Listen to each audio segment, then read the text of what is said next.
I got deadline, I gotta do it now, I got the to-do list, check, check, check. Where the other one's like, oh, we'll just go with the flow, see what happens, you know what I mean? And then in the scientific realm, they crisscross, right? So in the mental brain, the way that it works, it crosses over. So the left governs the right, and the right governs the left, right? But then that gets confusing. So we'll just kind of focus on what the left and the right do. And you get all crisscrossed. So as in the thumbs represent the ego. The thumb represents the id, right? And it's just kind of how you relate to planet Earth, right? And then you plug that in with the rest of the planets, which are the most important planets. Which the first one is the pointer finger, which is Jupiter. Now Jupiter is all about wisdom. Jupiter is all about connecting with the universal consciousness, which is all of the wisdom that came before you. And it holds the teachings of the teachers. That makes sense?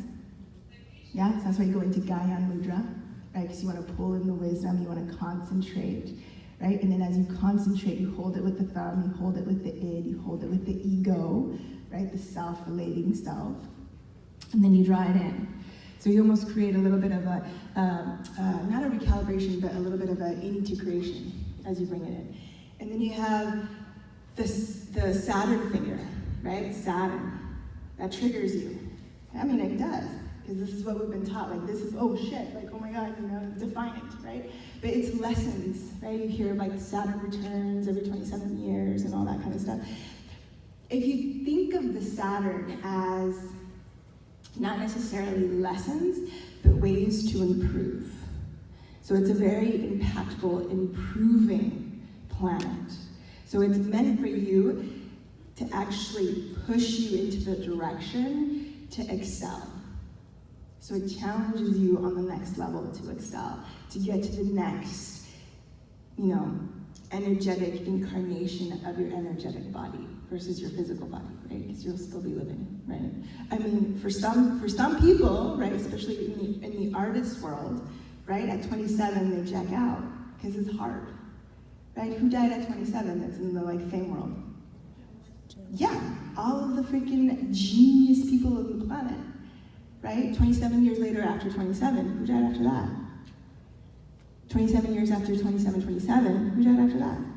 You got the Michael Jacksons, you got the Prince, you got all these people that are so tapped into a stream of creativity that is unrelatable to other people.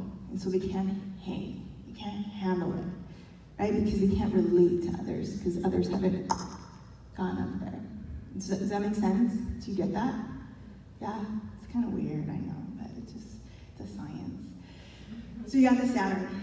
And then you have the ring finger, which is the sun or the Venus energy. So sun, Venus, that's vitality. That's health. That's definitely giving you energy. It really debunks the fatigue. So whenever you feel fatigued, instead of going into Gyan Mudra, you go into Vinyu Mudra, which is the thumb and the sun finger. And sometimes you see it like this, like you see the thumb over the nail bed. You always want to plug in to the pads of the fingers. Because when you go into the matter of the nail bed, you don't really activate and get into the essence of what you will really want to cultivate. So you press the pads, and then you set your meditation. I don't know why I picked up this. I kind of like it though. and then you have your pinky finger. Your pinky finger is Mercury. So Mercury governs all of communication, right? You hear, oh, Mercury's in retrograde, shit's gonna go sideways. You hear that all the time, right? No, you gotta change that fragment, you gotta change that mentality. You always wanna kind of focus on the positive. No, it's just gonna request that you speak from your truth, right? So if you're not speaking in integrity, you're not gonna, the phone's gonna die early, you're not gonna be able to charge your computer, communication's just gonna get blocked because you're not speaking from integrity. That's the awareness around Mercury retrograde. And it's also a way to recalibrate yourself so that you can actually get the thing done. Get the thing that you're procrastinating on getting done. Actually get it done. Submit the paperwork, You know, get the councils going, get your people like organized, all that kind of stuff. So it's a doer planet, right? And a lot of people in Mercury retrograde don't do anything. No. That's when you get things done. You get to work, okay? So that's your Mercury, that's your planet. And then on the sides of the hands, you have your moon mountains.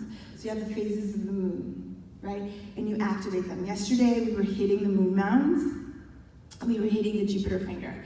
This mudra alone is guaranteed to give you prosperity. Is guaranteed to generate some kind of income, whether it looks like cold hard cash, or it looks like health, reciprocity, gifts. However that looks like, it's undeniably supposed to give you the thing. But you gotta do it right. Right? You have to have the right thumb over the left, and you have to really hit, and you have to have the mantra, which is the HUD, and you have to pump the navel, which is at the base of the spine, ideally, is what I like to think. But people, you know, they have their things, they have their coordinates. But you have to pump the navel, because in order for you to have command, you have to have a strong navel point. Does that make sense? You have to have a strong